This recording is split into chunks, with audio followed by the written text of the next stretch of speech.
Hello বন্ধুরা, দেখো আমি আজকে কি বানাইছি। আমি আজকে বানাইছি জামাই ঠকানি রেসিপি, ল্যাংসা। তাহলে চলো জামাই ঠকানি রেসিপি কীরম করে বানাই দেখাই।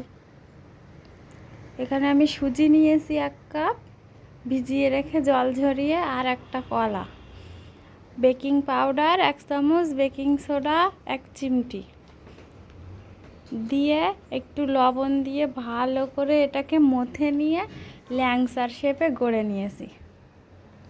কড়াইতে তেল দিয়ে এবার ফটাফট এটা দিয়ে ভেজে ফেলবো।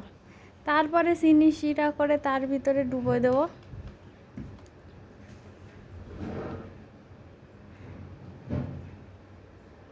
দেখো সুন্দর করে আমার ল্যাংসাটা ভাজে। এই ল্যাংসা খেয়ে বোঝাই যাবে না যেতে কোনো ছানা দেওয়া নেই। তোমাদের কেমন লাগলো কমেন্ট করে অবশ্যই জানিও।